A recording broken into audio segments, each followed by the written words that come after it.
What's going on, everybody? It's your buddy, it's your pal Spaz Phoenix, the YWC Reality Check, and happy WrestleMania weekend. You don't see my pretty sexy face, so you know I'm not alone. Kristen, say what's up.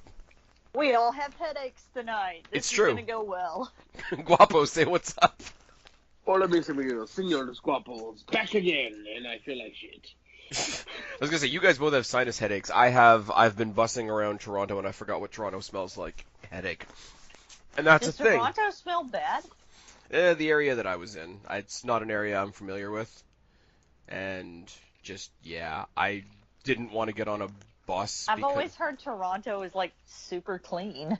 Toronto's, like, if you're right downtown, like, where all the cool shit is, it's fine. But, like, I was visiting a friend at a hospital I've never been to, and the area seemed less than ideal. Let's just put it that way. And I don't know why we're talking about this on a video. It is WrestleMania weekend. We're here to talk about TakeOver. We're here to talk about WrestleMania. And we're going to try and make the video not 4 hours long. Maximum effort. Please, God, no. Yeah, so I don't really have anything else to say. Like, I normally start these videos with, hey guys, how do we feel about X pay-per-view? But it's really, it's WrestleMania. It's gonna be what it's gonna be. Can we talk about that WrestleMania is like 7 goddamn hours? I'm guessing 8.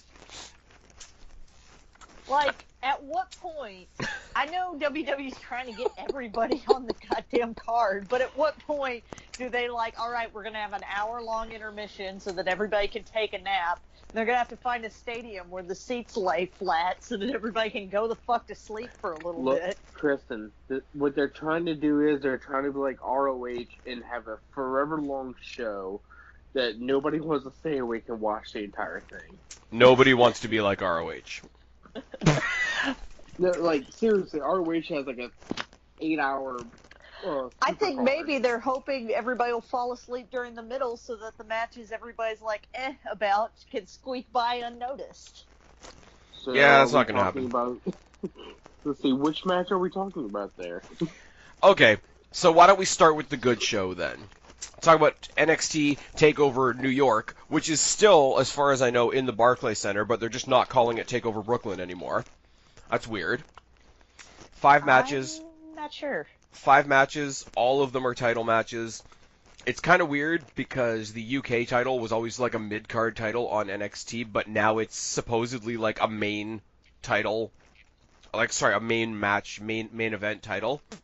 But it's still been brought back over to this version of NXT, so it's back to being a mid-card title, kind of. Anyways, I'm going to talk about that first, just because... Slipknot is the theme music. What is? Slipknot has the theme music for TakeOver. Yeah, so does Disturbed, which I'm a big fan of. But yeah, cards on the table. I haven't watched NXT UK in a couple weeks. As most of you know, because I haven't been doing reviews and whatnot, I've had other things on my plate. But we're getting Pete Dunne versus Walter, and Walter's a gigantic motherfucker, and I think Pete Dunne's actually going to lose. Like, his 685... Is that where we're starting? Okay. Yeah. I don't really... No, but it's weird, because TakeOver is going to be a quick blip, because it's TakeOver syndrome, where the matches are going to be awesome, and I think you said this last year during one of our previews that, like, what do you really say about TakeOver? These are the matches. They look awesome. They're going to be awesome. Here's who I pick.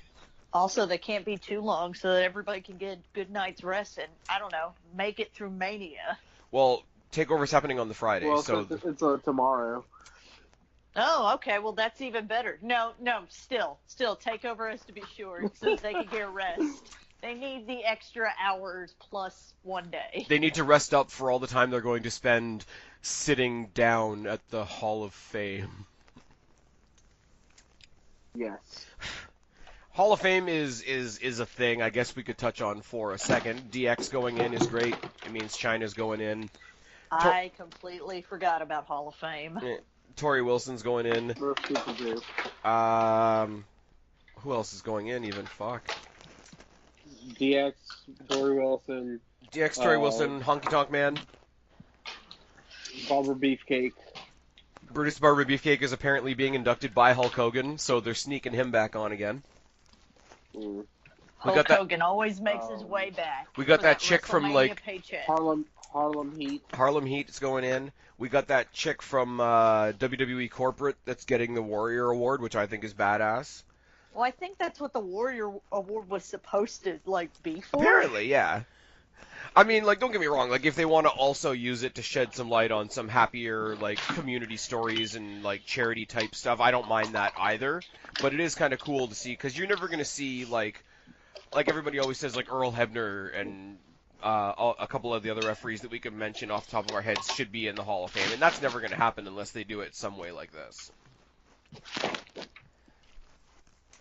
But let's not forget Donald Trump is in the Hall of Fame. This is true. I was trying to. Daddy Trump is in the Hall of Fame. All right there, Monoxide. Calm down.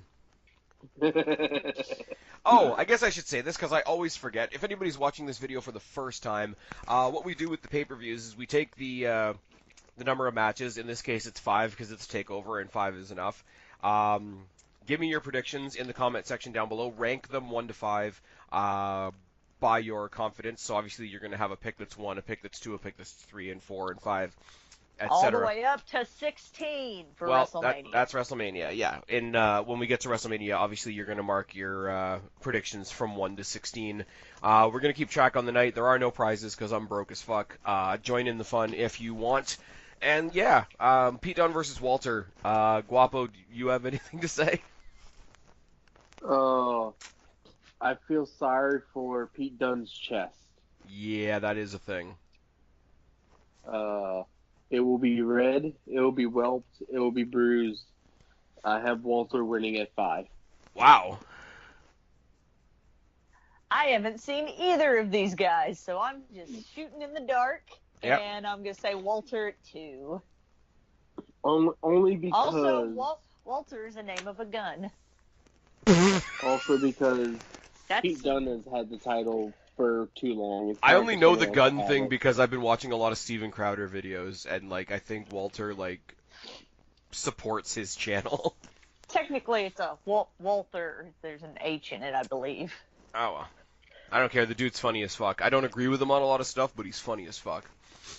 My aunt and uncle are gun dealers. That's why I know. There you go. Kristen's gonna kill us all. Since we're talking about Kristen, on the inside. Since we're talking about Kristen killing people, let's move on to the women's title match because that's a transit. I was about to say how was that the connection? Because you and I do a lot of content about the women's division, and I don't know. I've never threatened to kill you in recording. In recorded form. I love that correction. Shayna Baszler, Kairi Sane, Io Shirai, and Bianca Belair, unfortunately. I would have loved this to be Baszler versus Shirai one-on-one, seeing as the other two have had their shots already. That's all I got. I got Shirai at 3. I still think they're going to keep Io Shirai and Kairi Sane as a tag team at some point, because I think they're going to try and start putting together more women's tag teams. So that Bayley and Sasha have an excuse to come back to NXT again? Basically. Yes. If you have them winning. Well... I have a thing for that, but we'll get to that later. So for me, that put it between Baszler and Belair, and I thought that maybe, because we'd all decided at the pay-per-view that she had her title shot in, that she's not the one to dethrone Shayna Baszler, but I think in a fatal 4-way match, maybe they'll take it off of her. I was going to say, in a fatal 4-way, like, she's not going to beat Baszler, but in a fatal 4-way match, somebody just picks up the win, and that could be how she does it. Yeah, and so I have Belair at 3. Okay, Guapo? I also have Belair, but at 1. She's probably a way more proper number, but whatever. I have Shirai at 3, just because I think she's the one that's had the least character development. Like Kairi Sane has a character. Bianca Belair, I guess you could say, has a character, even though it's garbage. Her character is she hits people with her hair. Let me be clear, and I'm going to be clear how I always have to be clear when I'm talking about Bianca Belair. This is not a Naomi situation where she's trash all the way up and down. Bianca Belair in the ring is fantastic. Her I think gimmick, she just has a crap gimmick. her gimmick is shit, and the hair thing is stupid. But I think because Kairi Sane has been in NXT a little bit longer, she's established a little bit more of a fan base. People know a little bit more about her. She has a little bit more of a developed gimmick. So she's in the forefront of everybody's mind. Plus, she's got the existing rivalry with Baszler. Belair is obnoxious, but it's clear that they're pushing her. So she's in the forefront of our mind. Shirai's just kind of like existing on the fringe. And I think that's the kind of swerve that'll work. Now, whether you take that and do like a rematch thing down the line, whether you go like Shirai Belair after that, whether you split up the Sky Pirates, which I don't want to see, but the match would be awesome. I think Shirai winning gives you the most options and the most unpredictability coming after WrestleMania, and after WrestleMania we usually go into a slump, so something unpredictable like that could counteract that. I got Shirai at 3. I don't know if I mentioned that or not. Moving on. The next one we got is interesting because I think this is one of those situations where somebody's coming to NXT and I sort of ask other people like, hey, what's their deal or whatever. And I think, Guapo, I think I asked you, I was like, tell me about War Machine. What's their deal? And you Yes. and you told me some stuff and whatever. And even though they're the champions right now, I don't think they've gotten spotlighted. Is their name War Machine or War Raiders? It's War Raiders now, but like when the announcements Okay. It first used came, to be War Machine. when the dirt sheets and everything were coming along, like they hadn't been renamed, so it's just like, oh my God, War Machine's coming to NXT, and then they were renamed. It's And like the Marvel character. yeah. But they are obviously defending against the winners of the 2019 Dusty Classic, which is Ricochet and Aleister Black. Now, my opinion of this would be a little bit different if they weren't... Were they not also in another tag match? Yeah. And if I didn't think they were leaving. I think you got these guys that are both leaving. When they're leaving, they usually do a pretty cool thing on the way out. I think they're going to do an amazing job of putting over the War Raiders. I've got War Raiders winning at 4. Same. I have War Raiders winning it too.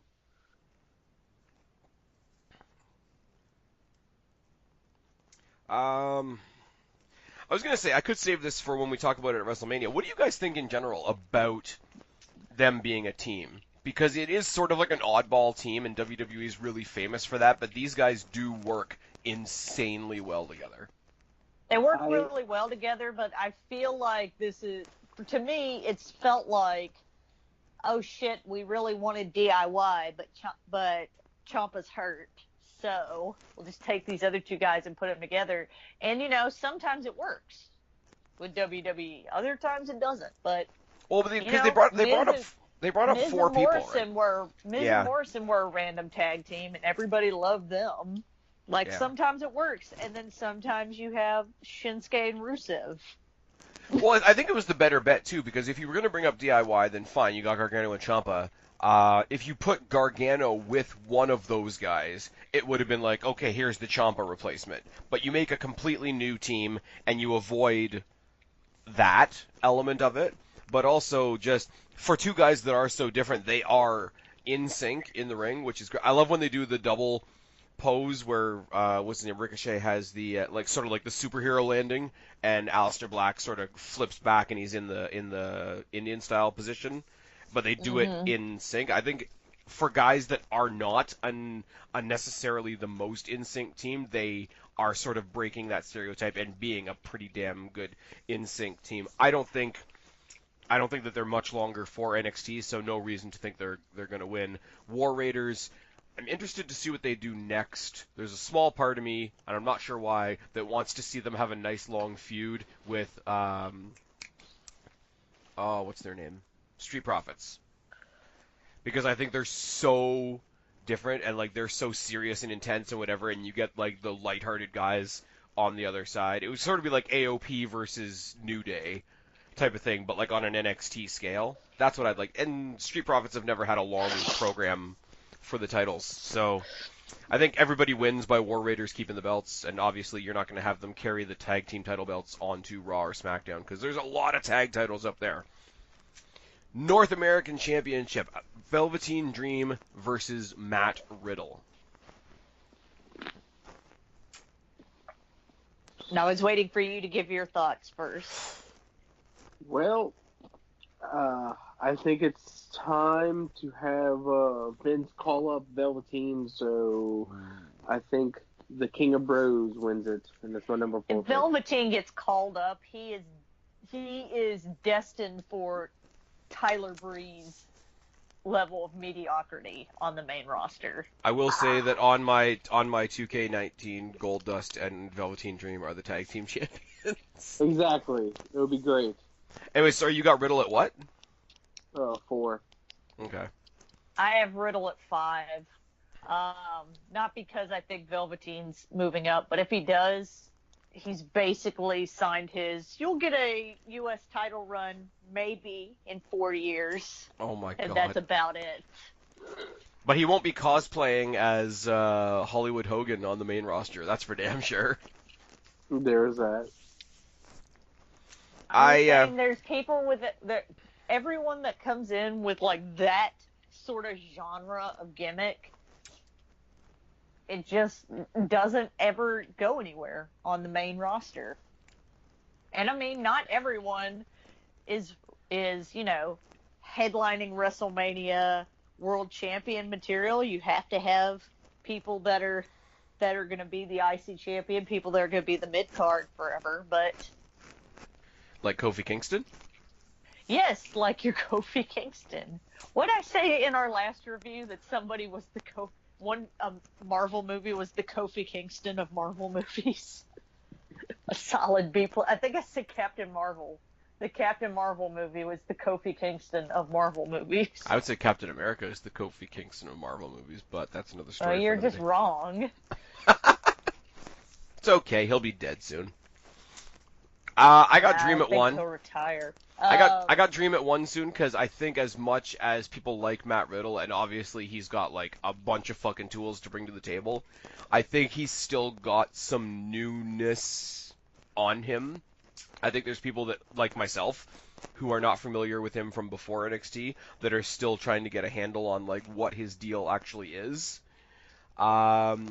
The other half of it, too, is, like, Dream just got the belt, and we're all behind Dream. We don't want to see him, like, pick it up and drop it again so soon, and as we've all sort of touched on, he's dead when he hits the main roster, so let's avoid that. I got Dream, but I'm not confident at it. Dream at 1.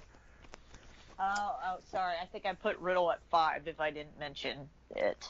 Yeah, you did. I got it. So now, the main event, literally out of nowhere, for the vacant NXT Championship, because Ciampa's got his neck issues and how fucking terrible that shit is. 2 out of 3 falls. Adam Cole versus Johnny Gargano. Adam Cole, baby. Yeah. I have Gargano winning, but I only have it at 1. Okay. I mean, Can I ask why you're choosing Gargano? Because I feel like since Ciampa's injured, they haven't really done much with Gargano on the main roster since they, quote, moved him up. Because they're waiting to put him on 205. And that would be the worst thing ever. That'd be such a waste. I mean, right. I'm not saying that probably won't that might not happen, but that could totally happen, but it'd be total waste. I don't know. I feel like maybe because of everything that happened with DIY and everything, maybe they're going to leave Gargano down there a little longer. I have the weird feeling, okay, there's one of 2 things that could happen. Gargano could come up to the main roster without ever having been champion. We've seen that happen with other people. My 2 examples are always Nikki Cross and Alexa Bliss, but that's another story for another day. One of those things is not like the other, though. Yeah, pretty much. It's true. Well, the main title of their division. Yeah. But I have this weird feeling that like they're not so worried about Gargano becoming NXT champion as they are worried about Gargano winning the title from Ciampa. Like I think I think that's the story everyone wanted. But they've gotten him close to it a couple of times, right? They did this stuff with Aleister Black, and it would have been a triple threat, which waters down the story a little bit. I think, like when you say he won the title from Ciampa, the from Ciampa is more important than the title. I think if Ciampa's out, I don't think because that's the tail of the story. That's entirely possible, but I mean, if they work them right on the main roster, and we know that's a big if because it'll be the main roster. Yeah. I mean, I could see them giving that same kind of feud for something like, I mean, I don't know if it would be for like the WWE title or the Universal title, but basically any singles championship that wasn't like the US title. They could still have that same level of match with that. Alexa Bliss is the host of WrestleMania, correct?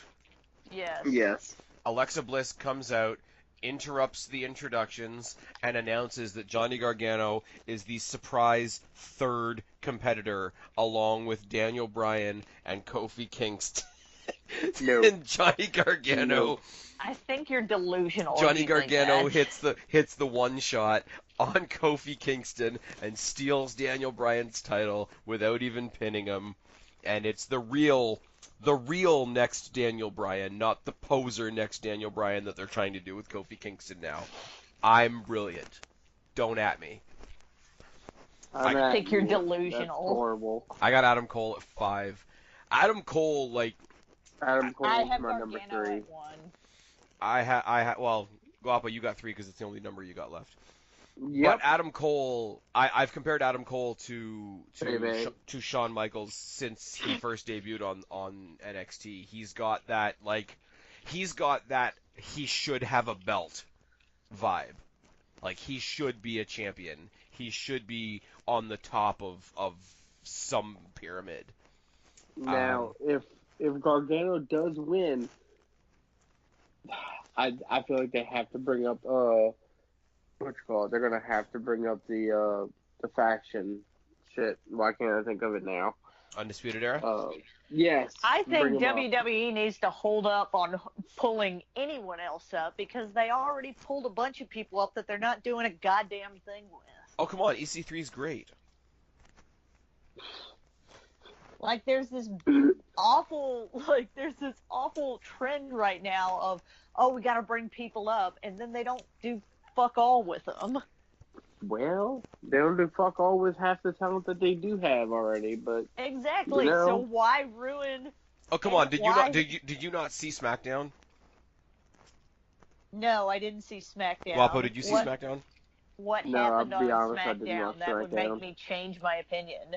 The EC3 was on like a fucking backstage segment or something. No, Lacey Evans walked out. They had an 18-person largest mixed tag match in WWE history. Okay, I did That hear just about sounds that. horrible. So great. It was good. It was really, really good. And then Asuka beat up Jeff Hardy for reasons. Okay. Because she's not a champion anymore, they got to give her something. Believable. Okay, so that's TakeOver. As I said, we basically rambled through, these are the matches, they're going to be good. Moving on. WrestleMania. 16 matches. Here we go. But first of all, 2 things. Elias is going to have a musical performance. That's going to be interrupted by fill in the blank. No way, Jose? Nah, it'll probably be some some. They've already done the Jeff Jarrett. Godfather? No. Wait. Okay. All right. Hold on. I need you to suspend your disbelief for a minute, okay? Okay. Not Taker. Well, let me tell you something, Elias. I was about No, to say no. it's gonna be Hogan or something. No. This is something you're gonna mark for Spaz. Oh, no. The lights are going out. His spotlight goes away. And then all of a sudden, you hear the heartbeat, and then the medical do, and Taz comes out. Oh my god, that would be because because it's in New York. Yes. That'd be fucking brilliant. Except he's going to be broadcasting live, like, while the show is happening. No, within the last hour. So what you're saying is Elias's thing is going to go on early. Yes. See, now everybody's saying because he, last year at WrestleMania, he sort of trolled the John Cena Undertaker match. So a lot of people have been saying that it's going to be somebody big, like Cena or like The Undertaker. But I want it to be somebody totally fucking random. I want, like, if they didn't have a match, I would say, like, the Iconics. Just to be, like, just to take the piss out of everybody. Because they're thinking it's going to be something so big. Have it be, like, the most ridiculous thing possible. Or have it be, like, the one-night return of Hornswoggle. Or something. Hornswoggle still... Since they snubbed him for the... Is this part of our, is this part of the, Hall of Fame? It's not part of the prediction, but it is something that's going to be on the show, so I thought I'd mention it for a brief second. I'll tell you guys I just read 3 different articles, or skimmed 3 different articles, let's say. Top results are Taker, John Cena, or The Rock? Bray Wyatt. Bray Wyatt, okay. I got a bunch of things to say about Bray Wyatt. First of all, what the fuck is that new haircut? Second of all, I think it looks kind of cool. Second of all, congratulations on knocking up JoJo. Good for you, buddy. You get that. You get that strange. Next thing is Alexa Bliss being the host. They didn't do this for no reason. Last year, when the New Day did it, or sorry, 2 years ago when New Day did it, they got to do their opening spiel speech or whatever, and they got to be the ones to announce that the Hardys were back and they were added to the ladder match. So, if anything, what do you think Alexa Bliss's like actual impact on the show is going to be?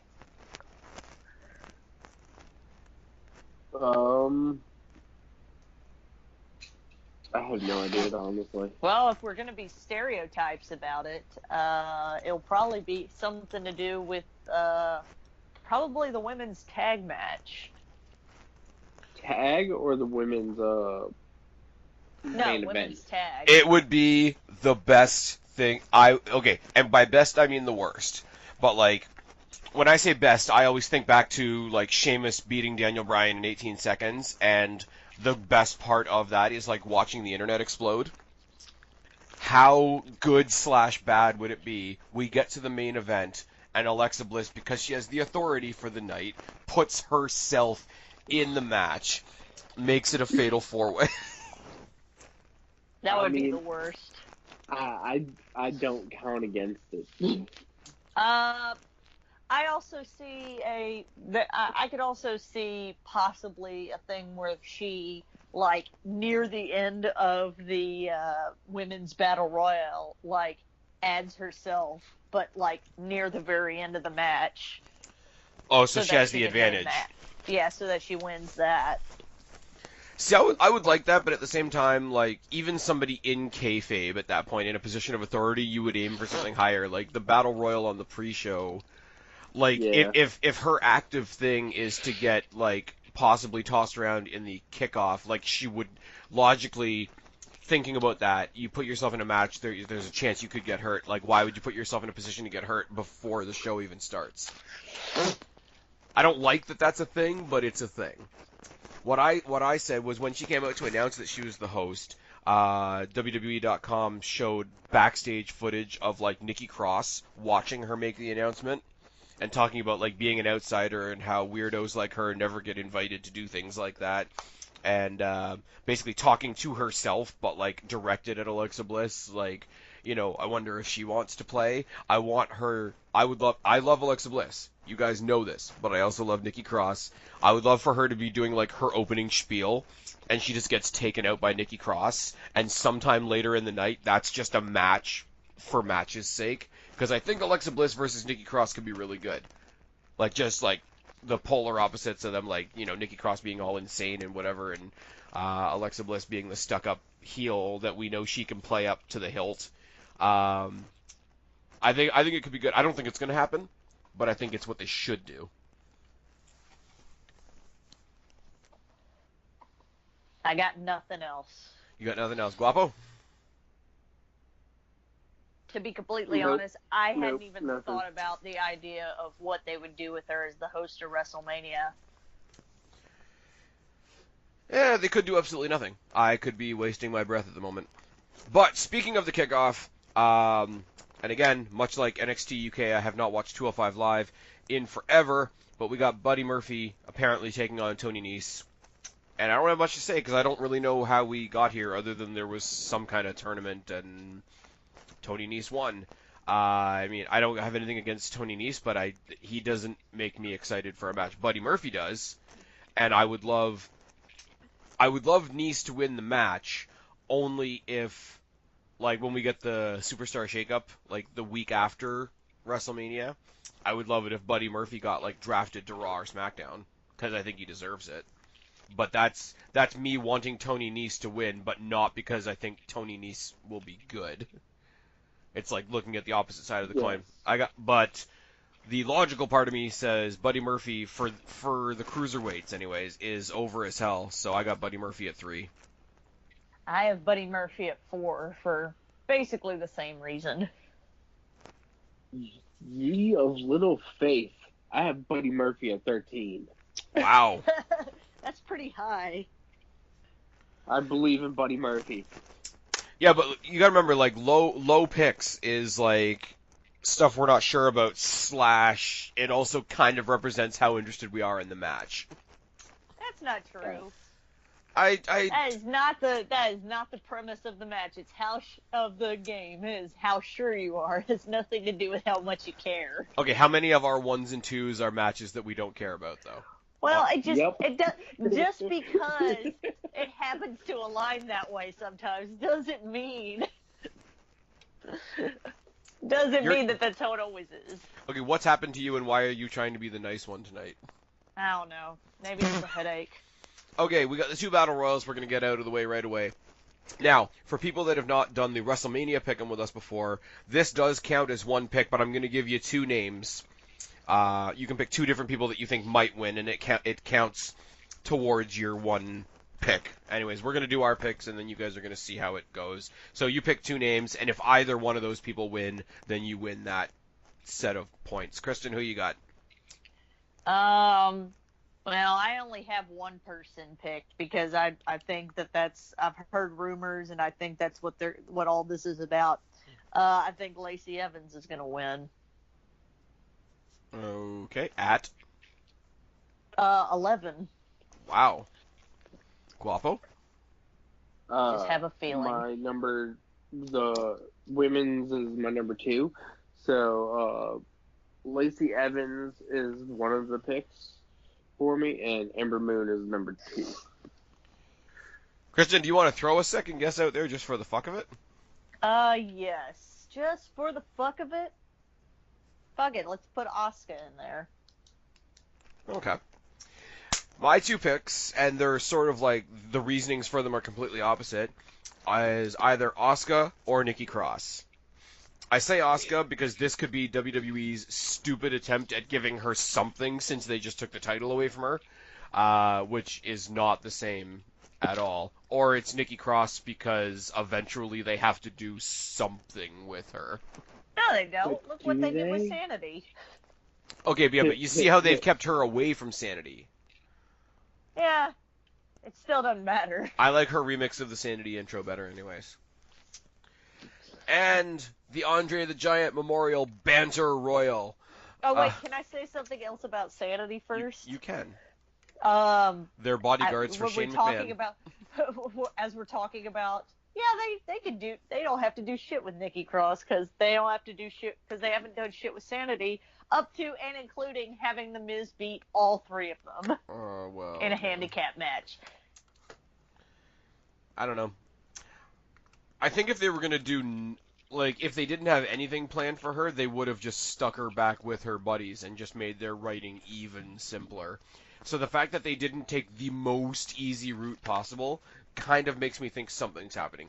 You could have the thing with her and Bliss, because they hinted at that multiple times online. You could do something with her here, even though it doesn't really mean anything, which I'm glad it doesn't really mean anything, because, I mean, they gave it to Naomi last year. But Nikki Cross could resurrect this championship that sort of looks like a female diagram.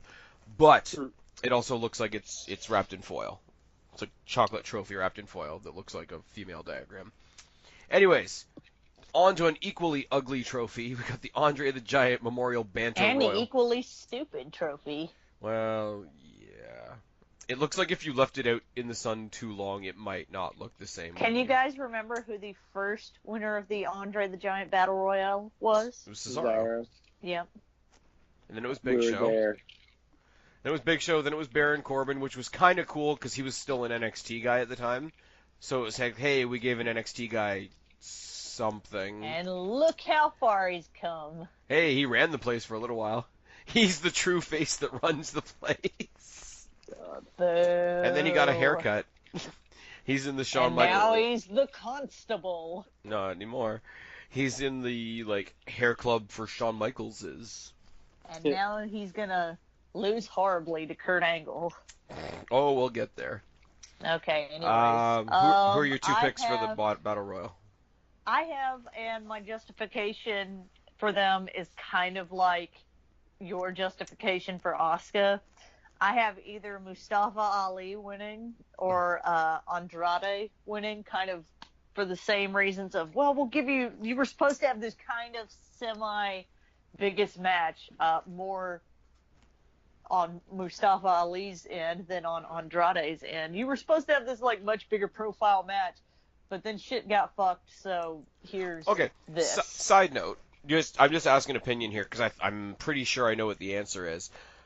If he hadn't gotten injured, do you think Ali would be where Kofi is right now? I mean, that was the rumor. I think it's a much better story with Kofi, to be completely honest, than with Ali, because... Who's just Ali now, by the way. Yep. Which is stupid. Whatever. I Also, think- Andrade's just Andrade, but you know.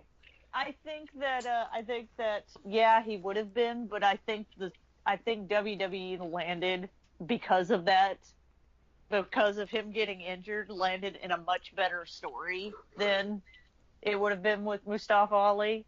Because otherwise, What if he's pissed off and he costs Kofi the title? No, Yeah, right. that's too heel. Yeah. Anyways, what's your number for that one? I have it at 1. Okay, Guapo. I told you my numbers are fucked. I also have the Andre the Giant at 1, and I also have Andrade and Ali. Wow. We'll give you something, even if it doesn't mean a goddamn thing. In that regard, my two choices are Strowman or EC3. And he lost me. Strowman, because it's one of those things that WWE could convince themselves makes sense, even though, like, the boat on Strowman has long since passed. He's also got the really stupid shit going on with the Saturday Night Live guys. I mean, they killed his push. They killed his... they made him the third wheel on a rivalry between two other guys that nobody gave a shit about. Do you know how far down that pushes you? Like, nobody cares about Lesnar. On one level or another, everybody hates Lesnar. On one level or another, everybody hated Roman. Now it's a little bit different because of, like, what's going on in his personal life and whatever. But you got two guys that the crowd couldn't stand, let alone care about, and Strowman was the third wheel of that. So he was the third wheel on a broken tractor. Horrible metaphor. Yeah, I was about to say, what a weird. Here's the third wheel on a broken, tricycle, because they have 3 wheels.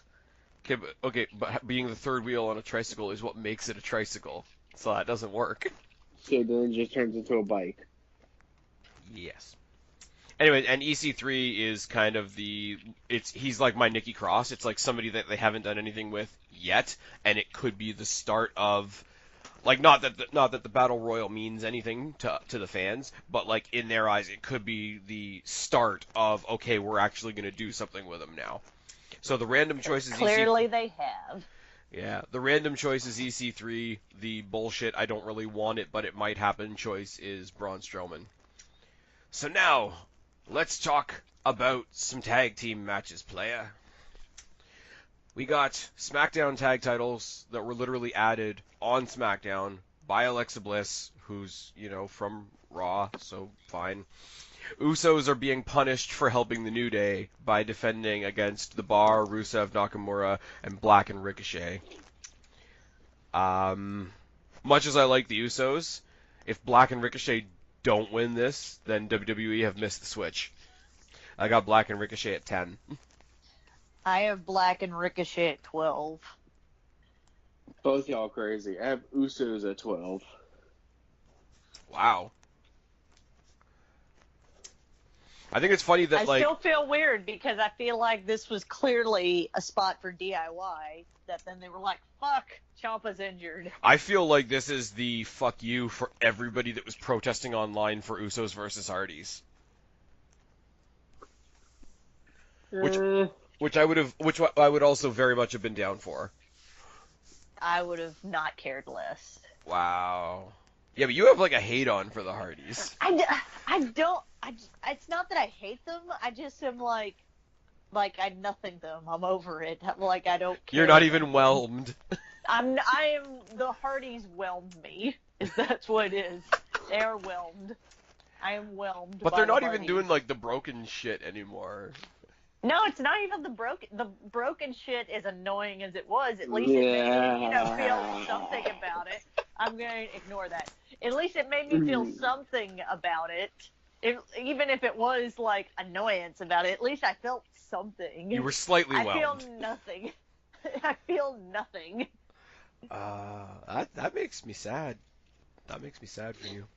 Although there is a picture on a Kristen Kennedy Facebook page that shows Deidre and I doing the Hardy hand signs, so it looks like two white girls doing gang signs. Whoa. If you don't know what those signs are. Well, the Hardys are also white, so... Yes. I mean, Jeff Hardy does paint his face, so I guess we should say, like, all Hardys matter. But if you don't know those are wrestling, like, for the Hardys, it looks like two white girls throwing up gang signs. I like how you keep, like, exclaiming your whiteness. Well, I am. Yeah, I am pretty shocking. white. I am shockingly Caucasian. I have DNA results to prove it. I am from all the white countries. Because we can't just look at you and see that you're white. Oh no, I am super white, including where I have Swedish and Norwegian backgrounds. Like, I am super white. If you were any whiter, you could face Daniel Bryan for the WWE title. Anyway. Pretty much. Moving on, a match I didn't know about until I was literally on my way home and you texted me saying, hey, you don't have enough matches on your card. I heard about this match as a rumor earlier in the week. Well, I mean, I haven't, the reason why I asked about it was because I looked it up on 3 different wrestling news sites, and one was updated like 6 hours ago. Yeah. And had this match on it. Oh, well, as you guys know, I've not been looking at wrestling news today, so I heard about it as a rumor earlier in the week, and I was like, nah, they got to do something good. Like, Black and Ricochet have a SmackDown title match. I mean, you could maybe fudge the storyline a little bit and have like the Revival versus the Hardys. I don't know how you would have dealt with that in the aftermath, but like on the night, it could have been a cool thing, because like they do their like no flips just fists thing, which is sort of like the opposite of the Hardy Boys. But no, for reasons, it's the Revival versus Kurt Hawkins and Zack Ryder. Yep, it's the Edgeheads. I got Hawkins and Ryder at 9 because I think that WWE... I have Hawkins and Ryder at 3. Probably for the same reason, whereas WWE has been not I wouldn't say pushing, but, reminding us that Hawkins, has that losing streak. See, and I think much more to the point. Revival were very vocal at one point about potentially leaving, or there was the rumors that they were going to leave or whatever. FTR. Yeah, the fuck the Revival thing. I think you take a guy that never wins, like Kurt Hawkins, and you give him his first win against the Revival as a fuck you guys, remember your place. I'm not saying that that's a good thing. I think there's a very small happy moment there of Kurt Hawkins breaking his losing streak with his buddy Zack Ryder and winning the titles. And see, I have no problem with that. I think that's a very happy thing. But I could also see them not doing that as well. But yeah, that's what I think. I have the Revival at 4. Okay. And see, I have nothing against Hawkins and Ryder. I like them. I think they're fun. I remember the Edgeheads back in the day. I remember when they were the Major Brothers. If they want to do this feel-good, happy thing where, Hawkins has been chasing this win for, 300 matches or whatever, I have no problem with that. Give them their happy moment at WrestleMania. Ryder got his a couple years ago when he finally got to be IC champ. I have no problem with that. I have no problem with them getting the win. I have no problem with them being champions. I do have a sneaky suspicion that it is a little bit of a fuck you from WWE to the Revival. But, I mean, that's not really anything new. Right. Next one's kind of interesting, because it may not even be happening due to injury and whatnot, but right now, the match on the cards is Samoa Joe versus Rey Mysterio. Now, Rey Mysterio hurt his ankle on Raw. He's been out on social media saying that he's doing his best to get there to Sunday for WrestleMania. That could be a work. We don't really know. I haven't really bothered to look. I want to look at it if the match happens as it is and talk about our picks for that, and then we'll talk about if it's not after. If the match goes on as announced, what are your guys' picks? Joe. I think if Rey Mysterio's still hurt, if he can go out there long enough to, I wouldn't even say put on a very long match, but just have Joe fucking destroy him. I know it wouldn't be very heartwarming and I'm sure everybody's saying that Dominic's gonna get involved as well. Dominic looks like he's his dad's dad. So that's a thing. I think something like that happens, but I don't think Mysterio wins the title. I think it would help Joe a whole lot and not hurt Rey Mysterio. They could even play the storyline he's wrestling on an injured leg, blah blah blah, and do the whole thing and just have Joe wreck shit like we need him to do because he's fucking Samoa Joe. And I have Joe winning at 14. Wow. I have Joe winning at 9. Okay. Now, I do have to say, as we've done with the pick'ems in the past, I think we even did it for Fastlane. I had to make up some rules on the fly because they changed a bunch of stuff. The pick for this match, for anybody playing along in the comment section, the pick for this match is the match as it's advertised right now. Any change to this match, any change to the participants, any change to anything makes it a different match and makes any points earned on this particular pick null and void.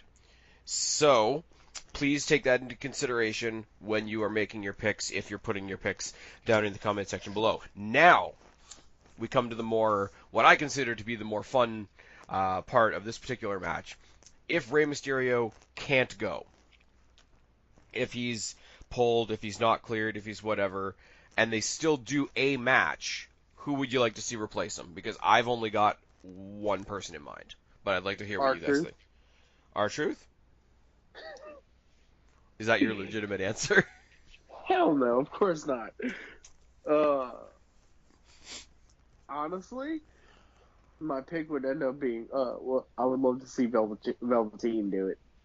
We're not doing anything with Kevin Owens. That's my pick. Owens, if Owens doesn't do it, then Sammy, because Sammy should be cleared by now. See, the Sammy thing would work, but it looks a bit weird. That's like, hey, you are all set to go, and this is your return, but you only get a return if somebody else can't wrestle. I don't know how they would play that off story-wise. Like Kristen said, I would say Kevin Owens, because Kevin Owens versus Samoa Joe I think would be fantastic. I think Joe's the kind of heel that they could use to really solidify this weird babyface thing that Kevin Owens is doing. The other thing I could say, and they could announce it on the night just to make something that's kind of worth nothing actually worth something, if they announce right at the beginning of the night that Rey Mysterio is unable to compete, before the Battle Royals happen, have the winner of the Andre the Giant Memorial Battle Royal then go on to face Samoa Joe, whoever that is. I think that would be smart. I mean, it would be a cool thing. I mean, between you and I, and this is based on information that I probably shouldn't have, but a long time ago when I was still in college, I had a boyfriend who was a med student, and we went to a house show and saw, a WWE house show, and we basically watched Rey Mysterio break his leg because he tried to do the 619 and fucking just missed the rope and dove right into the barricade. And my boyfriend's mentor at the time, because they rushed Rey Mysterio to the hospital, later on the next day when my boyfriend went to work basically at the ER, that's how he found out about Rey Mysterio breaking his leg. So it's shit that I shouldn't know about because he shouldn't have told me, but I do. And fuck it, that relationship was years ago. And to clarify, Kristen is single, Ms. Yes. Arc-10, so it's okay. Wow. Boyfriend from a long time ago, like college boyfriend. So it's information that I shouldn't have, but he had broken his leg, still wrestled at WrestleMania. I love how this is like the preview for WrestleMania, and Guapo's just like helping you out there a little, putting you out there on the market. It's fine. She's used to it. So that's awkward. I can totally see, especially with Rey Mysterio, especially since I went to that WrestleMania, like it was like 4 months afterwards, and he wrestled fine. So I see them being like, well, we'll just tape up that ankle as much as we can. Here's some meds. Just make it through like have a Z-Pack. 5-minute match tops. We'll have Joe just wreck shit and give him some more heel heat. Attack Dominic at some point. Have him step in. Because that was the other thing I was going to say, because people have been saying this too, and it's way, way, way, way Things have changed, though, since the last time, since that happened. That was years ago, and WWE's a lot safer now. A lot more serious about that kind of stuff, but... Now, because I've heard that he is, training to follow in his dad's footsteps and whatever, is WWE... WWE's done a lot of banter shit recently, like, out of nowhere, here, have some fuckery. Would we see Samoa Joe versus Dominic Mysterio? No. I want to say no, but there's a lot of stuff I think he'll get involved, but no. I want to say no, I really do. But WWE's given us a lot of stuff. Just look at Crown Jewel alone and what went down on that show. And last year, Braun Strowman and Nicholas became the tag team champions. So they do this, way over the top, what the fuckery. So if Ray can't go, and Joe's like, hey, I know he can't fight tonight, he's not suitable to fight tonight, but I want him to come down to the ring, and I want him to... Wow. Well, that was a thing. Yep. I'm so sorry. I want him to come down to this ring. It's allergies, man. I want him to come down to this ring, and I want him to, forfeit the match to my face. But instead, his son comes out and says, fuck you, why are you disrespecting my dad, rah, rah, rah, and they have, some sort of, little scrap. Not gonna lie, completely dumb, but I'd kind of mark out for that a little bit. I think that would be like a cool, not a cool match, but a cool moment. And if he's gonna go off and become something in wrestling, then that could be like a little like feather in his cap type of idea. And they like to do those types of little like individual moments at WrestleMania. So Now, I don't. would Dominic be Rey Mysterio the third? I guess Because technically Rey is Rey Mysterio Jr. it's true. It's like, yeah, but he'd have some like weird like new age logo where it's like Ray to the power of 3 or something. Anyways, spent a lot of time on that. IC title. So like Lashley's gonna squash the Demon, right? Yeah. What? No. God, no. He's like, yeah, wait, no. I think Sorry, that would be sick the brain. stupidest thing that they could do. And there's a lot of stupid things they could do on this card. Yeah, there But are. this is at least top 3 of the stupidest things they could do.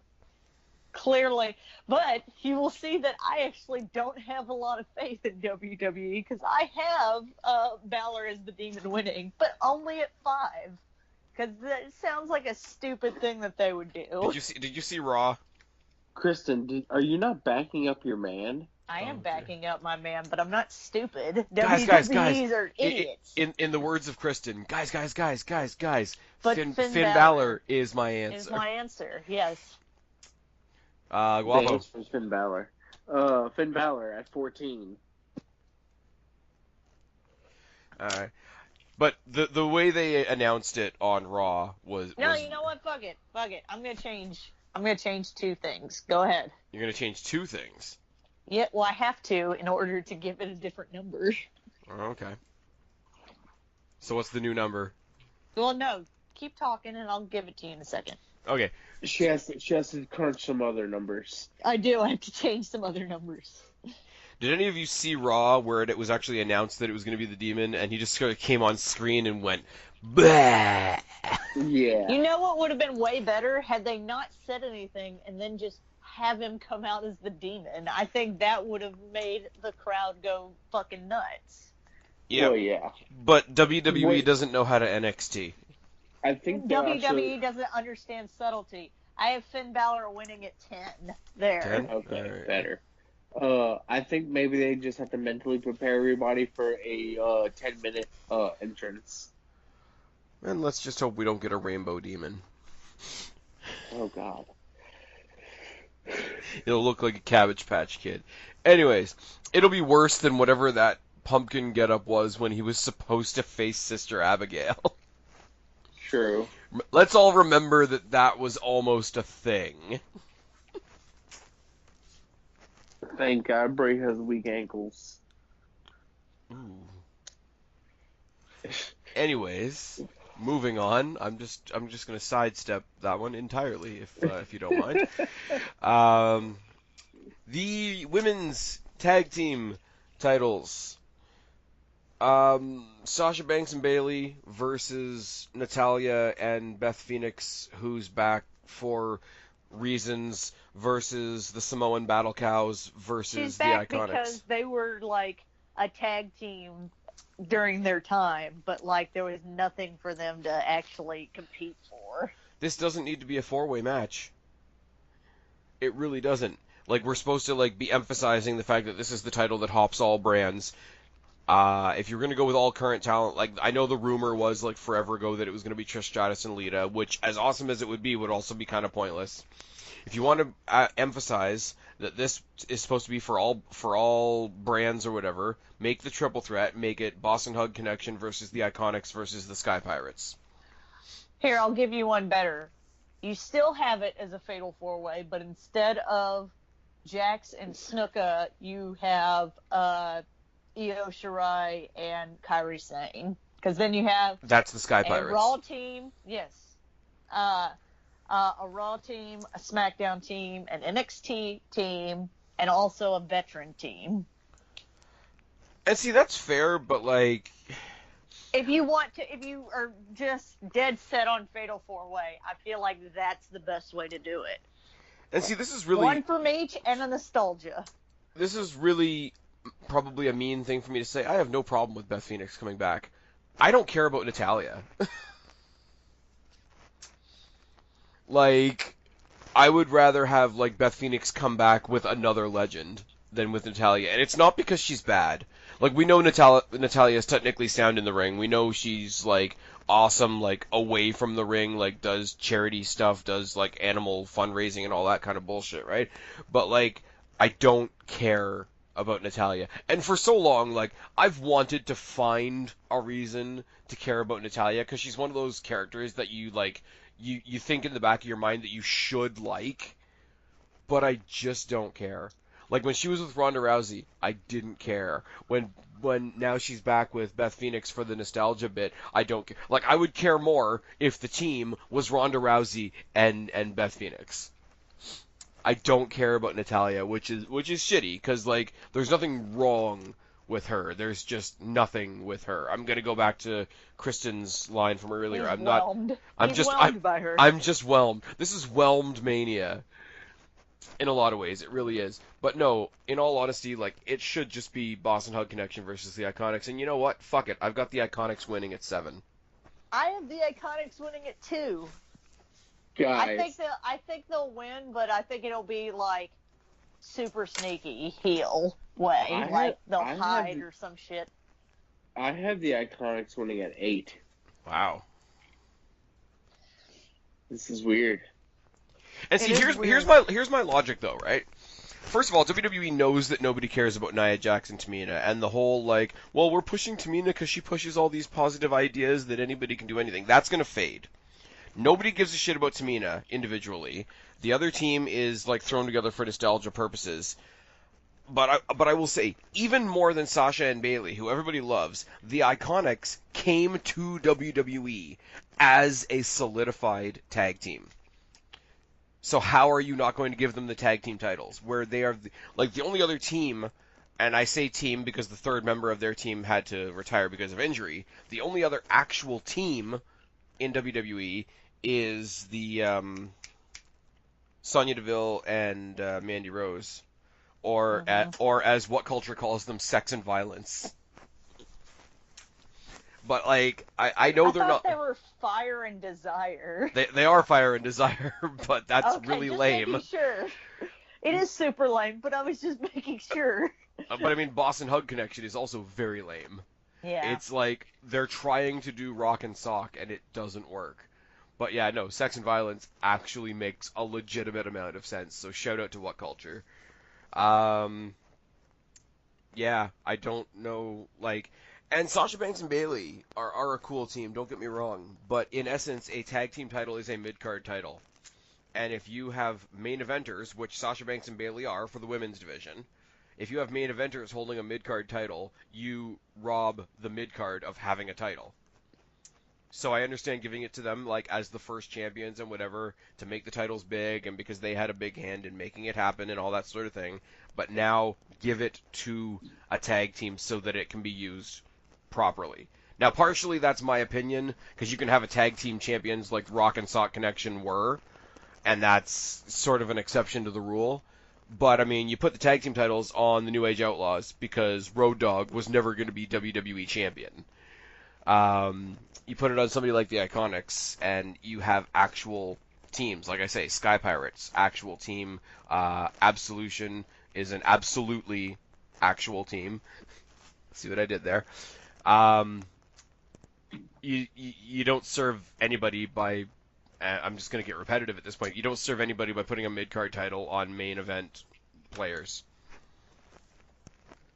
So yeah, Iconics, and we all agree, so I don't know why I'm arguing it so hard. Anyways. Exactly. Falls Count Anywhere, Miz... we just need you to get it off your chest. I'd like to put something on there. Boo, don't even. Just move on. We don't have time. We don't have time. Oh yeah, I know, your headphones are going to die. It's fine, derp. No, not my headphones. My phone. Which are attached to your headphones. Well, my headphones aren't going to die. My phone is going to die. Okay, your headphones won't be very alive if your phone is dead. Actually, my headphones have their own batteries, so... Well, you're so immature, Kristen. I am. The Miz versus Shane McMahon, Falls Count Anywhere. Does anybody think Shane's winning this? I have Shane winning this, but here's my defense. Oh, no. And it's not a very good one. Because I literally have too many faces winning, I had to put some heels winning, and that was one that I picked the heel winning just because. Okay, what's the number? 6, because that was the number left over. That was a number that was left. So I have nothing else to add to this match, because basically I picked the person who was going to win based on I needed some heels to win, and the number based on that was the number I had left over. You need to balance the scales. Guapo. I have Miz winning at 7. Okay. I have Miz winning at 14. What do we think about Miz's miniature babyface run that he's on right now? It's good for now, but we know he's going to go heel soon at some point. I don't know. I hope he doesn't.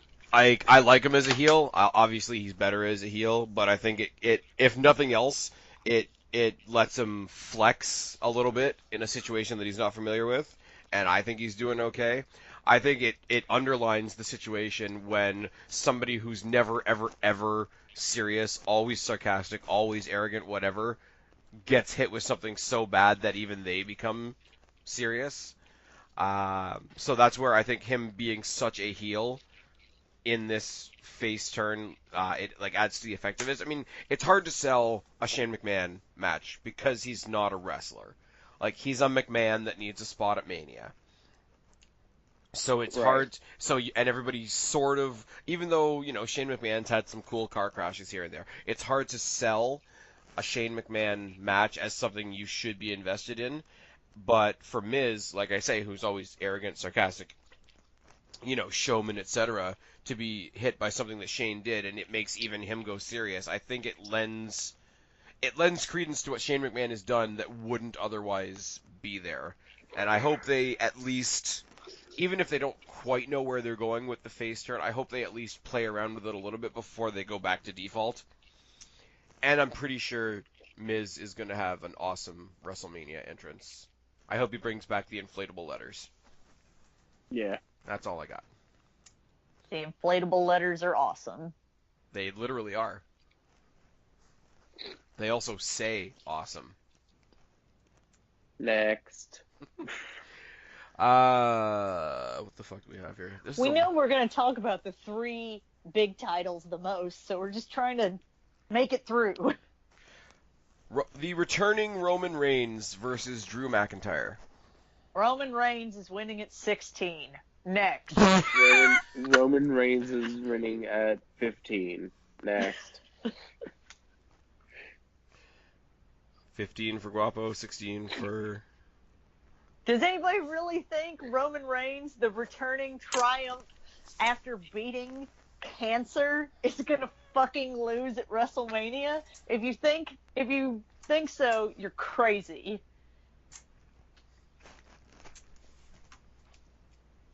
The woman has a point. So what did you pick Roman to win, Spaz? I've got Drew McIntyre at 4. Moving on. You are a fucking insane moron. You are a crazy person. You are a crazy person. Okay, do I legit... Even at 4, even at 4, that is outrageous that you have That's that 4 level points of for confidence. cancer. Do I legitimately get something from you guys if I'm right? What do you want legitimately? I'm not dressing up as Nikki Bella again. That costume is long gone. Okay, guys, in the comment section down below, I want you to suggest what Kristen and Guapo should have to do for me in video form if I'm right about this. Within reason, okay, guys? We're Okay, not doing PG. anything Like, crazy. okay, these PG. are my friends. Don't put like disgusting things in the comment section. That's not what this is about. No, you can, but we're just gonna ignore them. No, but I don't want that to be a thing. Ms. R10, what do we need to do? Oh Christ.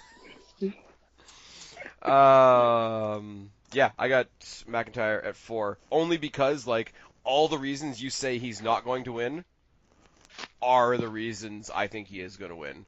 Because, like, what kind of evil bastard would stomp somebody out as they're trying to recover from cancer? And the other thing is, Roman doesn't get anything from winning this.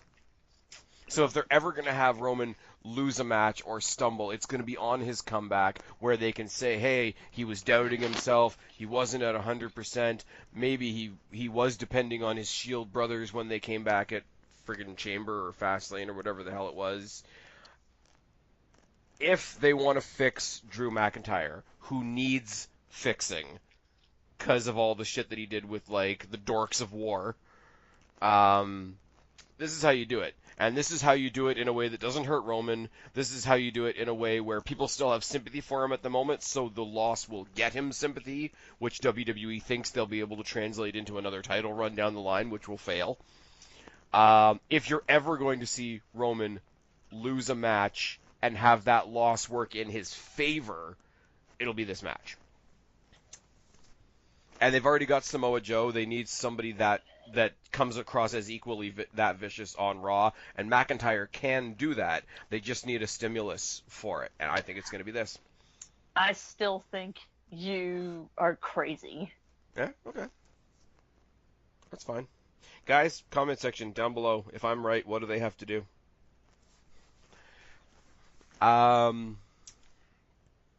Yeah. Speaking of things that could be car crashes, which we weren't, but we're going to now. Again, this is another match that we're going to talk about. Is it actually happening the way they've said it's happening? The final match in the farewell tour of Kurt Angle versus the incomparable Baron Corbin. You mean John Cena? I'm talking. Okay, we're going to talk about the match as it's announced, as it's advertised first. Right. But So, you mean John Cena? So Kurt Angle versus Baron Corbin, who wins? Kurt Angle, 11. Angle, 15. But you mean against John Cena, right?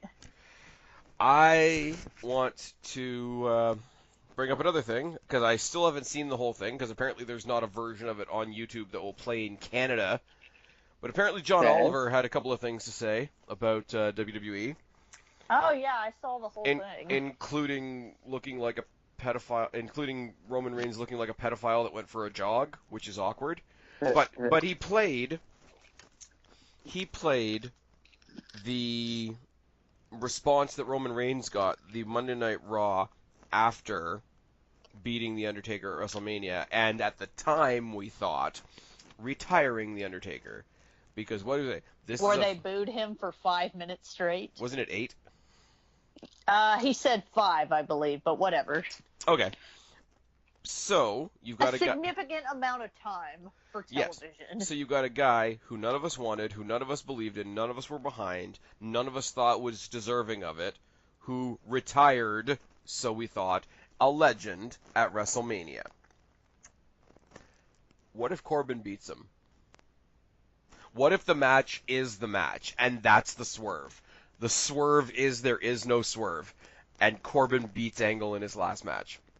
What if? I think if that were the case, I think this spot would be much better given to, say, a Drew McIntyre. But see, that's where it gets a little bit crunchy, because even though you guys continue talking, I will be right back. Even though McIntyre is a heel, he's a heel that we like, which is why we want to give him that cool moment against Roman Reigns. It's a heel that we can get behind. Oh, she's gone. Like, she's gone. Yeah, she's gone. I don't think you get the same amount of heat from somebody like Corbin beating him, because somebody like McIntyre beating him, rather. Wow, you're on video. Yeah, that... No, you're not. And I lost everybody, I think. I'm here. No, I'm right here. Okay. I will still be right back. I fucked up. I'll be back. Okay. She done fucked up at Aaron. I don't even know. Let's just sit here really awkwardly while we're live recording and wait for Kristen to come back. So, Ms. Arcten, how are you today?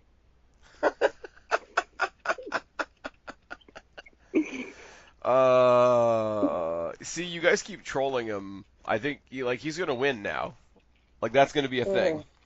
No, I don't think so. I think this one's my pay-per-view. This is your pay-per-view? Yeah, this is my pay-per-view. It's Guapo Mania? It's Guapo Mania. Running wild. Running wild, brother. Let's not have me do that again. Oh Lord. But yeah, Corbin, fuck him. Exactly, and that's why he's gonna win. I didn't even pick probably. him. I didn't even pick him. Yeah, I think. I honestly expect fuckery to make sure Kurt wins. Yeah, if it's even the match, right? Right. See, the thing is, though, right? And it's a weird thing, and I've heard a couple of other people talking about it recently. Like, the aftermath, like, the Twitter, the Facebook, the, people like us on YouTube doing this, the people that do podcasts, we're at a point now where that stuff is as much a part of the show as the show is. So, as I said, I always go back to Sheamus and Daniel Bryan as the example of this, right? Like 18 seconds of the show became how much content for various people on their various YouTube and Twitter and Facebook and podcasts. We're still on Angle and Corbin, right? Yeah, we are. Yes. No, I was just saying. Sorry, I had to go use the ladies' room. It's okay, but because you know why, Kristen? We're gonna have a little water break. She's not gonna get it. Fresh, crisp water. Mizu Jones. It's some H2O Jones. I'm completely out. I don't understand what's happening. He's doing quotes from the Taz show. Oh, okay. Anyways. The joke would help if I, knew what the fuck you were talking about. Usually when you have to explain a joke is when the joke is not working. No, what would be good is if I had a big tall glass to pour my water in with some ice. But I don't. It's fine. This is taking an Next odd match. turn. Okay, well, first of all, we talked about the match as it is. We've all predicted Kurt Angle's going to win, therefore Baron Corbin's going to get the upset. If it's not him, and if it's not John Cena, who do you put in this match? I don't see anyone else. I can't put anyone else in this match.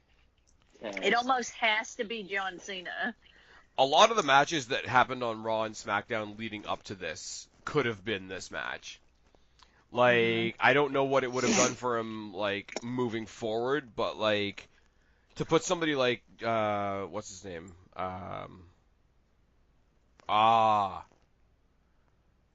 Chad Gable in this spot. It wouldn't have been, a super, super high-profile thing for Angle, but it would have been amazing for Gable, because they're so similar, and, there's that whole mentorship thing that's implied and whatever, and it just could have been a fun little match. I mean, if he wasn't involved in another storyline, Kurt Angle and AJ Styles, you can touch on their history from TNA. If Rey Mysterio wasn't in a title shot, that could have been another fun one because they've got history way back in the day. I think they gave us a bunch of good matches leading up to the one we don't want, which is kind of ass backwards. Even Apollo Crews, because apparently Apollo Crews and Kurt Angle have a working relationship behind the scenes. Apollo Crews needs something to put him on the map. That could have been cool for him. I literally think Corbin is there to piss everybody off. And even though I've picked Kurt Angle, if Angle loses his last match to Corbin, that's going to be the reason why. And also, there is the old adage that, if you know you're retiring, you're supposed to go out on your back, which a lot of wrestlers still take pretty seriously. So, I don't know. This is the match I'm willing to take the big hit points on, because I think Kurt Angle is going to win, but if they didn't, I wouldn't be mad about it. Okay. So, speaking of AJ Styles, we got AJ Styles versus Randy Orton. I think this match is going to be really good. Yeah. I got Orton in 6. Just like, well, this is just like when AJ Styles had his match against Chris Jericho at his first WrestleMania. Though I thought AJ should have won that match, it made no sense. Anyways, whatever. So who you got? This is one of the ones where I had a heel winning just because I needed more heels to win. And I have Orton winning. I have it at 5, but I think it doesn't matter who wins. I got Styles. I got Styles at 12. Wow. And I'm looking forward to this match for two different reasons. For one, Randy Orton is good at the just a match at WrestleMania. The two prime examples I'm going to give you are Randy Orton versus CM Punk and Randy Orton versus Seth Rollins. He's good at those matches that survive just by being matches. They're just one-on-one. There's no special stipulation. There's no special gimmick. There's no title involved. It's just a match on the night. I mean, whatever the story is going into it, on the night it exists as a match just to be a match, and that's enough. And he's really good at matches like that. I think he's a great guy for it because it's sort of like a niche thing. I think because it's him and because it's been doing it so long, you don't need a gimmick, you don't need a title, you don't need a special stipulation here and there, you don't need a special referee. It can just be a match for a match's sake. But on the other side of the coin, it does have some ringing similarities to what I thought was one of the best rivalries back around 2011 when you had John Cena versus CM Punk, and it was a rivalry we could put ourselves in, because CM Punk versus John Cena wasn't really just CM Punk versus John Cena, it was the wrestling fans versus WWE at that point. And like we as the audience, we had a spot in that match. Now this one, the AJ Styles Orton thing, it's super obvious, and it's a little plain and it's a little direct, but it's the whole like WWE sports entertainment fans versus, indie, ROH, New Japan, AEW fans, where the people are able to, we're in the butterfly net, we're going to save everybody, we got JR now, so we're cool. Anyways, but it's that same sort of match situation that the fans can actually find themselves in the match. Now you combine that with the whole Randy Orton does these matches that are good enough to just be matches on their own, and you throw the fans into a situation where they feel like they're in the match as well. I think that's a perfect mix. I think you've got the two perfect guys to do it. It's actually not the match I'm most excited for, but it is the match that has the most potential to be like dark horse match of the night, in my opinion. Yes. Yeah. What you said. I mean, it's going to be a good match either way. I wouldn't, even though I've picked Orton to win, I feel like Styles could easily win this too. I think it's going to be a good match. It's going to be a good match that's consequence free on depending on who wins. It's not going to be a match where people are going to lose their shit either way. Well, that's the thing too, is like you've got two guys in there, and like they're two very different type of veterans, but they're both veterans at this point in their careers, and neither one of them will be hurt by a loss. So you can go into the match and like you say, there's no damage either way. And I think there's like a, I don't want to say calm, because calm's the wrong word, but there is a relaxed element to that as well. You know what's not relaxed? What? Give me what I want!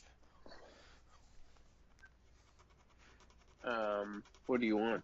Give me what I want! Be a man! But Disney already reinstated James Gunn. Yes, they did. The good guys won for once. Anyways, that's another story for another day. Batista versus Triple H. No holds I barred. totally didn't realize that was the reference you were making. Come on. I don't know why. Maybe it's because Maybe it's because of my 50%, 50% in this tonight. Minimum effort. Triple H, Batista, no holds barred for Triple H's in-ring career. Or is it for both of their careers? Nope. No, Triple H, just Triple Triple No, H's? it's just for Triple H's. Batista's Okay, well. in-ring career being on the line, like, is not a thing because part-time. Because now he's got another movie to go make again. Yeah. He's gonna go chill out with James Gunn and, like, celebrate, like, winning. I don't really know what to say about this other than, like, it's a match. It's gonna happen. Did they like run out of ideas to what to do with Triple H at WrestleMania? So they're just like, Well, fuck it. they're Batista's not doing anything. And yes, for those of you that have been watching this channel for a long time, yes, I say this every year, but I'm gonna say it again for reasons. They're not doing the one Triple H match that they should do, which is Rock Triple H one more time. So this is Rock has too many movies going on. Rock Triple H one more time needs to happen. I agree. I mean, if you wanted to have Triple H in there with another A-list actor that's not The Rock, I mean, you could have like pulled The Miz out of the Shane McMahon match. I would actually really love to see a Triple H Miz match at some point. I don't know why. I have this feeling it would be the most ridiculous match ever, and I'm here for it. I got Triple H at 11. I have Triple H at 7. Triple H at 16. So yeah, that's about the end of that. Yep. I really want Batista to come out as Drax. Like, I know it's not happening, but I would really like to see like the entire Guardians cast out on the stage, and just like he comes out as Drax. Now, does he come out in the blue Tista? Blue tea. I doubt he would come out. I doubt he'd come out. I doubt the rest of the cast would be there, but him coming out as Drax, similar to Drax, could probably be a thing.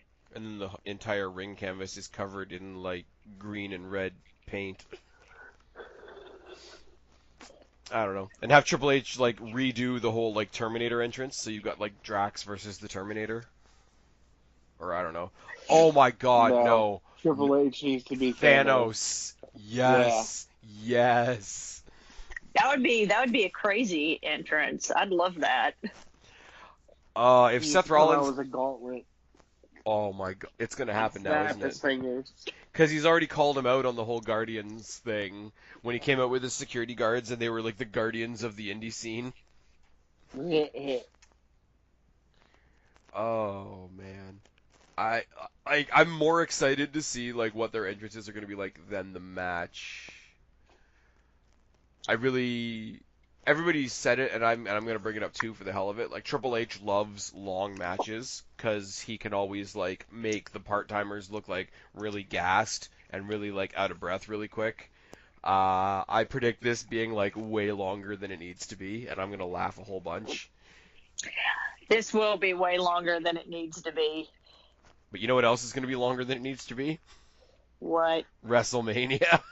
That's true. WrestleMania is way longer than it needs to be.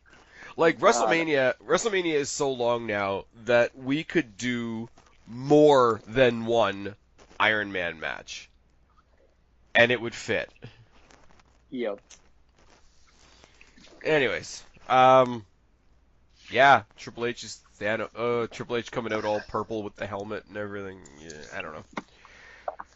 Do you know that Raw has a world title? It does. No, that doesn't ring a bell. I mean, you mean if Raw had a title, you would see it more often, or at all. Well, I hate to break it to you, I don't think we're gonna see that title, even after. Oh no, I definitely think so. And the only reason I have this is because one of these, quote, 3 main events, even though it's bullshit, there's only one main event, but whatever. Okay, feminist, calm down. They're all main events on bad guys got to win, and this is the one that I feel like was going to win. I don't even care about the Universal title anymore. Just rename it the Brock Lesnar title and move on and get rid of it. UFC. Guapo, are you picking Lesnar as well? When was the last time I couldn't care? I have Lesnar at 13. That's how confident I am about it. And it's just, like, when was the last time you gave 0 fucks about a Seth Rollins match? I don't know. I was all in. I was all in on Rollins winning, and, you know, WWE has taken a step back. Roman being gone might have taken, like, a step towards teaching them not to put all their eggs in one basket. You know, they give us a Rollins. Rollins is still associated with Reigns. They could fight with Reigns, like, afterwards and whatever. And then somebody said, like, beginning of this week, exactly what you just said. It's like, hey, there's 3 happy endings that the fans want. You're not getting all 3 of them. And it's like, well, nope. If the other one doesn't happen, people are going to cry racism. And then if the other one doesn't happen, people are going to get on. I don't think they'll cry racism. They already are. It'll just be a disappointment. Don't. They already are. Who is they? I don't know. Follow any clump of idiots on Facebook or Twitter. Oh, I bet Vince is going to fuck him again. I'm like, okay, well, somebody has to win, somebody has to lose. If it was anybody else, you'd be mad about Daniel Bryan losing, so fuck off. But yeah, no. Is it the same clump of idiots that has, what was the match that I was like, you're fucking crazy? Reigns losing? Yeah. I got Reigns losing because I think Reigns is going to lose. I'm just saying. You guys got to do something for me if I'm right on that one, because I'm putting myself way out there. Oh, hang on. What if we're right on that? What do you have to do? What do you want? I want that 10 reasons. No, fuck it. I want that 10 reasons why Naomi is awesome video. And you can't be sarcastic at all.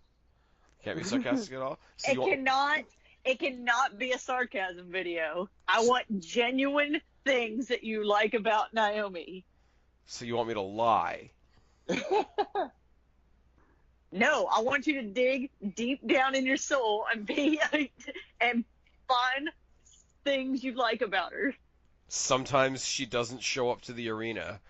No, it can't be a backhanded compliment either. It's not a backhanded compliment. Her not showing up to the arena genuinely improves the show, and I find it to be a very selfless act. That's sarcasm, dude. No. No, it's really not. And you know it's really not. Anyways. But, yeah, so... I want that 10 things I like about Naomi video for all to see. Alright. Fine. But if Drew wins, you gotta do, Oh, wait, hang on. Guapo, are you okay with that? This is for both of us, so... Wait, yeah, sure, fine. That is not the excitement I wanted. Since there's 2 of you, when I win, you guys gotta do... Because I am a child sometimes, between the 2 of you, you gotta do the 20 best things about me. Really? That's what you're... Okay, fine. Whatever. Because that'll be much more amusing. I don't have to make another costume. That's fucking great for me. I could do something, but then it's gonna be like... It's going to end up with, like, Guapo having to dress up as one of the Riot Squad, and that's going to be bad, because you would have been Ruby, and he would have been, like, Liv Morgan.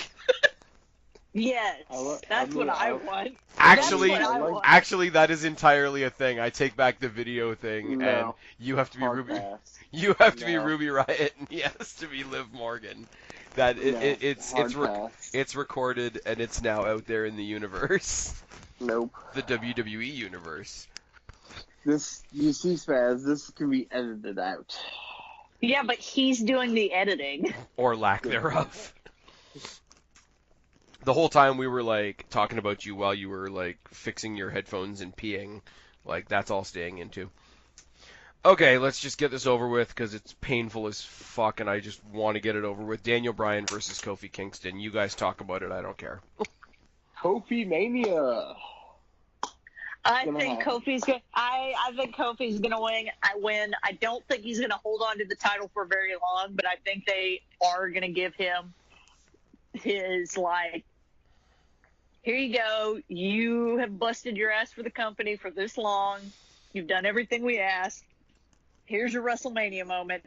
And I know that this fight was probably meant for Mustafa Ali, and I don't think he would have won. Yes, whatever. I don't think he would have won against Daniel Bryan. I think he would have just had his match. And I think I would have been like, I don't know that he's ready for like a big WrestleMania match. But Barney with pancakes is. I feel like WWE stumbled into a much better storyline. And don't get me wrong, like, okay, and I've got to say this for what it's worth. Don't get me wrong, this is not me digging on Kofi Kingston. Kofi Kingston is great. He's, he does the flippy dippy moments at the Royal Rumble. He's saying he's a solid B+ player. No, I'm saying he's a mid-card gatekeeper, and there's nothing wrong with that. But do that. I think he does. I think he's earned his. I don't think he's gonna hold it for like fucking months. I bet he loses it the next pay-per-view at the latest. He's gonna, if he wins, he's gonna be doing a Make-A-Wish WWE champion cosplay. That's what Kofi Kingston is. I think he wins because we have this moment where Kofi's holding the belt. The rest of the New Day come out. They put him on their shoulders. He's holding the belt. Big celebration. I wouldn't be surprised if this starts the show. I wouldn't mind that. But you've got Kofi at what? I have Kofi at 9. Okay. Guapo? I have Kofi at 5. Okay, I don't like it, but I've got Kofi at 15. Because it's for all the reasons that it shouldn't happen, it's gonna happen. Here's what should happen though. Here is what should happen. Daniel Bryan comes out. He's got a great entrance with Rowan, and they have like recycling bins or some stupid bullshit. New Day has the most fucking banter entrance ever. They surf down to the ring on a giant fucking pancake or some bullshit. You joke, but that's probably what it is. Hey, they were on a magic carpet in Saudi Arabia. Nothing's off the table at this point. He sends his buddies to... He does the good baby face thing and sends his friends to the back because he wants to do it on his own, even though on his own wasn't what got him the title shot, just saying. He steps into the ring. He squares up to Daniel Bryan. The bell rings. Big old kick in the dick. Daniel Bryan retains his title by DQ, and Kofi Kingston can fuck off. That's what so needs much hate for Kofi Kingston. I don't hate Kofi Kingston. I hate this bullshit. And it should tell you something, because I don't even really like what they're doing with Daniel Bryan right now, either.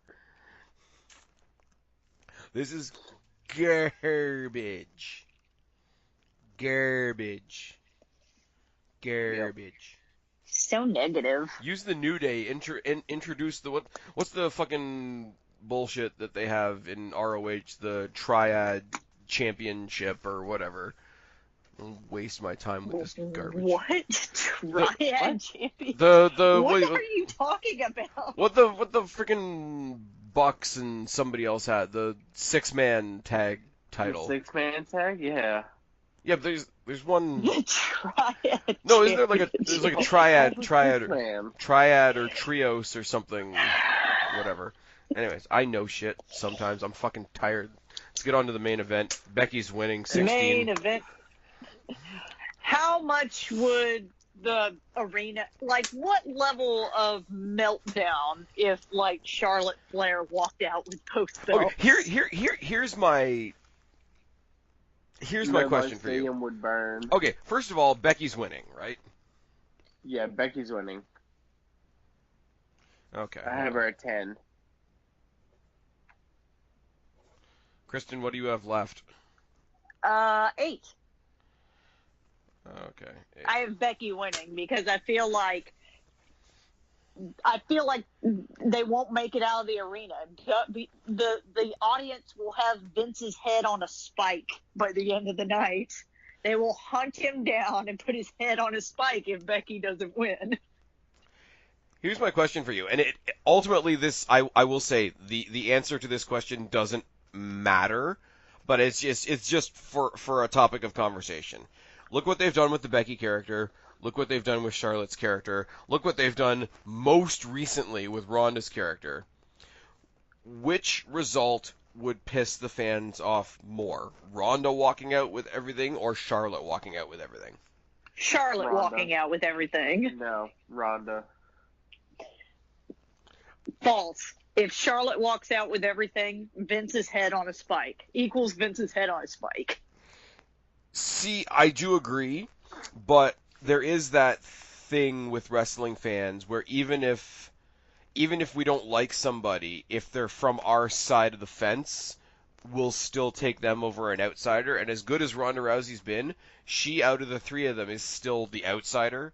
She's still like the UFC person that came into our house type thing. So I think not by a very large margin, but I think if you gave the fans a choice, they would rather boo Charlotte for winning than sort of shrug and be frustrated at Ronda winning. I know that doesn't make very much sense, but like when Charlotte took her place at Survivor Series, nobody liked Charlotte at the time. Charlotte was a bitch and whatever, and even Becky was like, yeah, I'm picking you because I don't really have a choice. But people got behind Charlotte because at that point Charlotte just got the "you're not Ronda" cheering. So I think by a very, very small margin, I think people would rather, like, okay, to hate Charlotte, but to hate her heelness and whatever versus Ronda Rousey, who's like this complete outside sort of alien element, I guess you could say. I think they would love to hate Charlotte more than they hate to hate Ronda. Now, the other side of this, what do we think about the all the titles being on the line? Don't really I think it. I think this was just their way of like, fuck, we don't really have any good idea for a SmackDown Women's title. Do you think they amalgamate them after WrestleMania? No. No? Okay. I could make a case for it. I mean, I could too, but I don't think they're going to do that. Like, it would not surprise me, but I think this was purely we don't have a high enough caliber match for Asuka for the SmackDown Women's title kind of thing. So what do you have the main like the double champion do after WrestleMania then? Like you say like, okay, you've got the title from both brands, pick a brand and you abdicate the other title? So then you're like... No, I think they hold both titles. I think they'd have to defend both titles. But that sounds like something WWE clearly would do. But at that point, you are a single undisputed champion. So why not amalgamate the belts? I just don't think they're going to do that. I don't know why. I think it sounds like the dumb thing that WWE would do, where they're like, you're just double champion, and then you how long did that last for Jericho? A lot longer than this will, probably. Yeah. See, I think like a couple months ago I would have said like, no, WWE is still sort of sticking to the brand split. If they amalgamate titles, then, you know, slippery slope to the brand split not meaning anything anymore. But that door has already been kicked open by the fact that they created a title and designed it to hop brands with the women's tag title. Like, I think if they hadn't created that, I wouldn't be thinking this right now, but that... I mean, it's an understatement, but you never know where WWE is leaning. But I mean, anybody that mattered on SmackDown has spent more time on Raw in the past couple of months than on SmackDown. And eventually, if somebody does win one of the titles, then would they not call themselves the number one contender for the other title because they just beat that champion? And then you've got somebody constantly saying, okay, I'll take this belt and then this belt. And then their challenger says, I'll take this belt and I'll take this belt. So if you're going to pass them around as a pair, it's not very long before you argue that they're one title. I wouldn't mind that at this point, honestly. I think still have two titles, but amalgamate the main title and create a definite secondary title and have those three titles. Have the women's titles bounce. I don't think you can have a problem with it. Because basically... Have a women's mid-card, basically? Yeah. No, like, have a main women's title, it wouldn't be called this, but basically a women's IC title, and then the tag titles. But have those... See, I just don't think they barely have enough. They're trying to put together tag teams for the women's tag team division. I don't think you have enough to have 3 women's titles. Yeah, but what you do have is a lot of women that aren't going to break into the main event scene.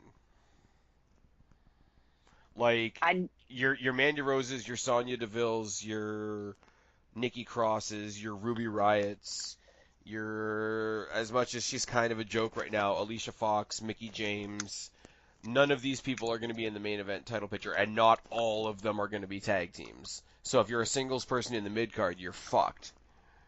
Mm-hmm. So I don't think you gain anything by having 2 quote-unquote main titles when you're not a main person. It just means that the couple of people that are considered main people can trade those back and forth while you're sitting back and basically watching. I think amalgamate the main titles and then either call one a mid-card title or create a mid-card title. That's it. Becky walks out of here. I just said a couple nights ago, because I had a brief back and forth on Twitter with Michael Sidgwick from What Culture, just because he sort of hates everything, so that's who I listen to when I want to hate on stuff. I was like, here's what you do. Just piss everybody off all at once. Charlotte walks out as a double champion. Kofi loses his title opportunity because Daniel Bryan kicks him in the dick. They just piss on everything. Yeah. Fuck the internet fans. Lesnar wins against Rollins because Roman turns heel and becomes a Heyman guy. Friggin'. If you're gonna go all in, that's the way to do it. Baron Corbin. If you're gonna tell the fans to go, if you're gonna tell the internet smarks to go fuck themselves, we're gonna do whatever the fuck we want. And if you don't like it, run off to your AEW. That's just a t-shirt. Where the butterfly nets are gonna save everybody. That's just a t-shirt company, basically, at this point. Company. Like, if that's the attitude you're going to have, that would be the way to do it. Baron Corbin wins a handicap match against Kurt Angle and John Cena with you don't do it with the entire card. With a double end of with a double end of days. Shane McMahon defeats The Miz for reasons. Drew McIntyre beats Roman Reigns. No, let's not get crazy. You do it with the top 3 matches, and then everything else is whatever. But if you're gonna say fuck the fans, then Lashley squashes the Demon. Hawkins and Ryder defeat the Revival. I don't know. Titus O'Neil and No Way Jose are the co-winners of the Andre the Giant Memorial Battle Royal. You're just making me tired. It's too much of the joke. They bring back Enzo to be like the mystery third person in the cruiserweight match. I have a feeling that this WrestleMania, and we say this a lot about a lot of shows, this WrestleMania will either be like a really good fucking solid show top to bottom, or I think it could creep up on us like Crown... Okay, take the political shit out of Crown Jewel for a second, but Crown Jewel kind of snuck up on us on the day and was just like a little bit of banter, and then a little bit more banter, and then the banter was extreme, and nothing was off the table anymore. Like, we could either have a really good WrestleMania, or we could have that. And if we get that, I'm just gonna sit there and roast marshmallows, and I don't even like marshmallows, but I'm just going to roast marshmallows on the Twitter fire and laugh at everybody. Because at that point, it's like, okay, there's no WWE tomorrow. It's fine. It's fine. Well, Again, we all Vince's head agree. on a spike. We all agree. Becky Lynch will be the first ever undisputed women's champion. Unless our gracious host comes out at the end of the night and announces that she's putting herself in the title match, and Becky Lynch and Charlotte and Ronda Rousey lose to the unified WWE Women's Champion, Alexa Bliss. I'm okay with that too. I am very okay with that. I'm indifferent to that. You're whelmed. I'm whelmed by that. All Alright, so this has Cue been... the outro. Guys, this has been your TakeOver and Whelmed Mania preview and predictions. Please put all your picks down in the box below. Please have your say in what Kristen and Guapo and I have to do if we're wrong or right about the Roman McIntyre match, because that's the match I want my life hinging on. You can put it in the comments, or you can tweet it at us. That too. And That I too. will respond personally. I will also respond personally. There are no, for those of you that have been doing this for a while with us, there are no bonus questions or Twitter bonuses this time around because I'm way too tired, and fuck it. Kristen, tell them where to find you. If you have a really good suggestion for what Spaz has to do when he fucking loses, you can tweet me at BlackCatFeline, and if you're feeling crazy, I'm on Instagram too, at BlackCatFeline. Guapo. And you can find me at Guapo_504 on Twitter. And you guys know where to find me, or you wouldn't be here, but if you want to tweet at me, it's at SpazPhoenix1. I've been Spaz, she's been Kristen, he's been Guapo. We are your YWC Reality Check. Subscribe up there, talk down there, start a conversation, keep all these conversations going. Don't be a stranger, I'll talk to each and every last one of you later, but for right now, I'm tagging out. Have a great WrestleMania weekend, guys. Later. Adios. See ya.